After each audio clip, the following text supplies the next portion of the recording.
нагласен конус, изключвателя.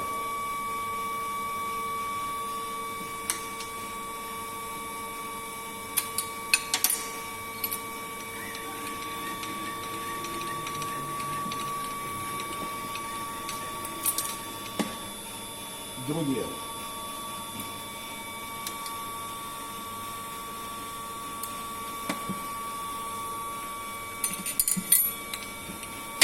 И включване на масата.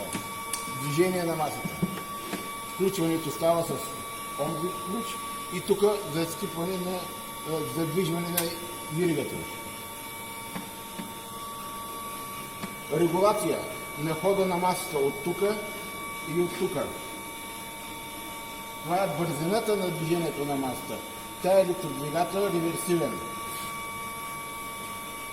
От тук става с задръжка в двата края. Когато обръща движението, тук става ход, само ход с бързина, ето.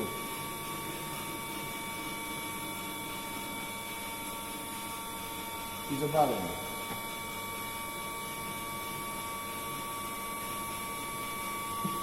Пускаме швиргъла.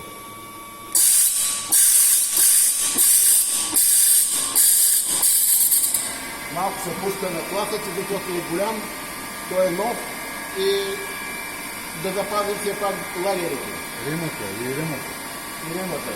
Да не е при стартиране рязко може да се случи ударно натоварване и изкъсване.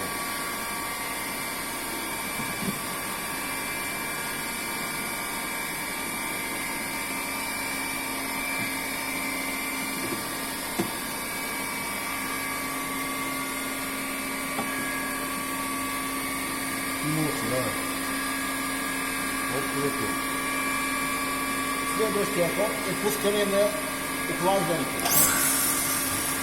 Всичкото е от един ключ тук. Тук е хидравлика, швиргъл и охлаждане.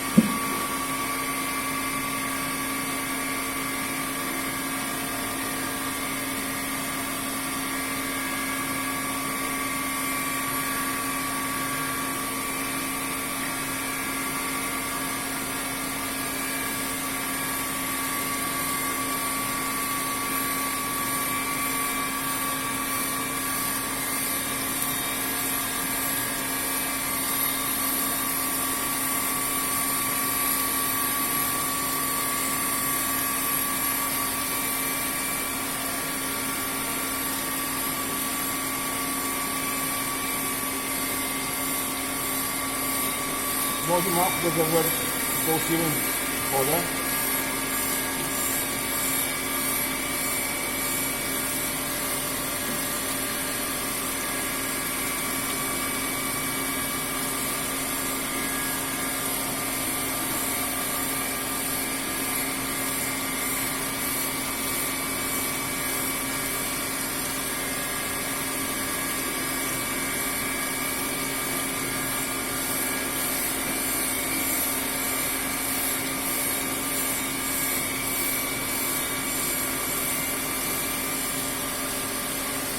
Тук усилваме оборотите на изделието.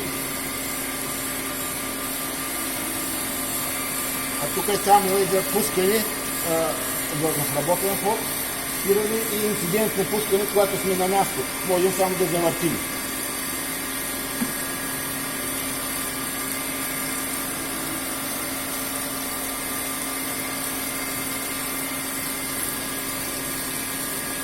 Сега го отдалечи.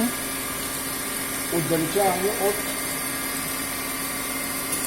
това копче. Това е само хидравликата на бака. И го спираш. И го спираме. Спираме водата, спираме изделието.